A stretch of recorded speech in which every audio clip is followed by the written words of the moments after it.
ശ്രീ മനോജ് നമ്മളോടൊപ്പമുണ്ട്, action council convener. Shri Manoj, ഈ തുടക്കത്തിൽ നമ്മൾ നേരിട്ട ഒരു പ്രധാനപ്പെട്ട പ്രശ്നം അർഹരായവർ ആരൊക്കെ എന്ന് കണ്ടെത്തുന്നതിലെ പട്ടികയിലെ വലിയ പാകപ്പിഴകളായിരുന്നു. ഇപ്പോൾ ഇരട്ടിപ്പുകൾ വന്നു, അർഹരായവർ തഴയപ്പെട്ടു എന്ന ആക്ഷേപമുണ്ടായി.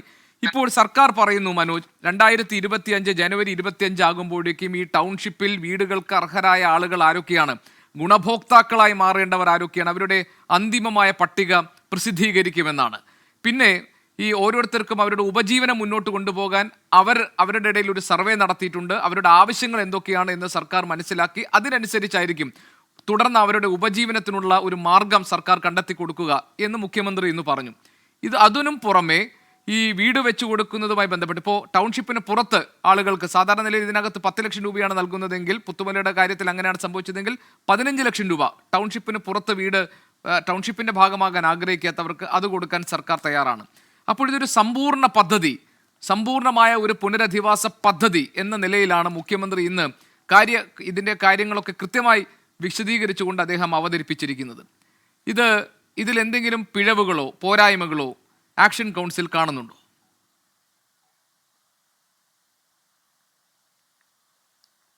ഗോപികൃഷ്ണൻ, ഏറ്റവും ആദ്യം തന്നെ പറയട്ടെ, രണ്ട് ടൗൺഷിപ്പ്, ഒന്ന് കൽപ്പറ്റ എൽസ്റ്റൺ എസ്റ്റേറ്റിലും അതുപോലെ തന്നെ മേപ്പാടി നെടുമ്പാല എസ്റ്റേറ്റിലും HMLന്റെ നെടുമ്പാല എസ്റ്റേറ്റിലുമാണ് പ്രഖ്യാപിച്ചിട്ടുള്ളത്. സ്വാഗതം ചെയ്യുകയാണ്.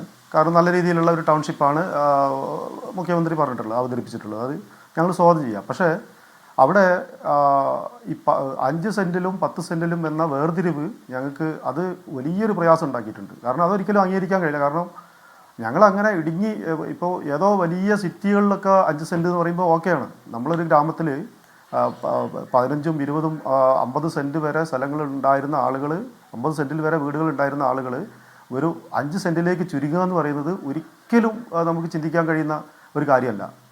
അതൊരിക്കലും ചിന്തിക്കാൻ കഴിയില്ല. 5 സെൻറ്റ് എന്നുള്ളത് ഞങ്ങൾക്ക് അംഗീകരിക്കാൻ കഴിയില്ല. അതൊരു 15 സെൻറ്റാണ് ഞങ്ങൾ ഇതുവരെ ആവശ്യപ്പെട്ടത്. പക്ഷേ നെടുമ്പാലയിൽ പ്രഖ്യാപിച്ച പോലെ ഏറ്റവും മിനിമം ഒരു 10 സെൻറ്റെങ്കിലും ഭൂമി ഞങ്ങൾക്ക് എൽസ്റ്റൺ എസ്റ്റേറ്റിലും വേണമെന്നാണ് ഞങ്ങൾ അതുമായിട്ട് ബന്ധപ്പെട്ട് പറയാനുള്ളത്. ഈ ലിസ്റ്റുമായിട്ട് ബന്ധപ്പെട്ട് പറഞ്ഞത് ഇപ്പോൾ 2 ഘട്ടങ്ങളിലായി ലിസ്റ്റ് എടുത്ത് ജനുവരി 25 മുമ്പ് പൂർത്തീകരിച്ച് ഒറ്റ ഘട്ടത്തിൽ ടൗൺഷിപ്പ് എന്നുള്ളത് ഓക്കെ അംഗീകരിക്കുന്നത്. പക്ഷേ 2 ഘട്ടം എന്ന് പറയുമ്പോഴും അവിടെ മുഴുവൻ ആളുകളും വരത്തക്ക രീതിയിലുള്ള ഒരു ലിസ്റ്റ് എടുക്കാൻ വേണ്ടിയിട്ടുള്ളൊരു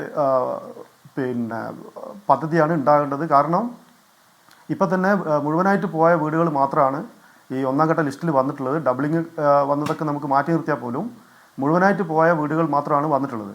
അതിന്റെ തൊട്ടടുത്ത് തന്നെ ഉള്ള വീടുകൾ വാസയോഗ്യം ഒരിക്കലും അങ്ങോട്ട് പോകാൻ കഴിയാത്ത മുഖ്യമന്ത്രി പറഞ്ഞില്ലേ മനോജ്, അതായത് ആദ്യത്തെ ലിസ്റ്റിൽ ഉണ്ടാവുക ഈ പൂർണ്ണമായി വീട് നഷ്ടപ്പെട്ടവരുടെയാണ്. രണ്ടാമത്തെ ലിസ്റ്റിൽ അവിടെ വാസയോഗ്യമല്ലാത്ത അല്ലെങ്കിൽ അവിടെ കഴിയാൻ പറ്റില്ല എന്ന് തീരുമാനിച്ചിട്ടുള്ള ആളുകളെ കൂടി പരിഗണിച്ച് രണ്ടാമത്തെ ലിസ്റ്റ് 2ആയിട്ടാണ് വരുന്നതെങ്കിലും പുനരധിവാസം ഒറ്റഘട്ടമായിട്ടായിരിക്കും നടത്തുക എന്നാണ് പറഞ്ഞത്. പിന്നെ ഈ ഭൂമി നഷ്ടപ്പെടുക എന്നത് പറയുമ്പോൾ ആ ഭൂമിയുടെ ഉടമസ്ഥാവകാശത്തിന് പരിക്കുകൾ പറ്റാതെ, കുഴപ്പങ്ങളിൽ സംഭവിക്കാതെ അവിടെ ഒരു ഗ്രൂപ്പ് ഫാമിങ്ങിനോ ആ ഭൂമി എങ്ങനെ വിനിയോഗിക്കും എന്ന കാര്യത്തിൽ ഒരു ആലോചന കൂടി ഇതിന് സമാന്തരമായി നടക്കും. ഭൂമി നഷ്ടപ്പെടുന്ന ഭൂമിയുടെ ഉടമസ്ഥാവകാശം നഷ്ടപ്പെടുന്ന ഒരു പ്രശ്നം ആളുകൾക്ക് ഉണ്ടാകില്ല എന്നാണ് അദ്ദേഹം തരുന്ന ഒരു ഉറപ്പ്.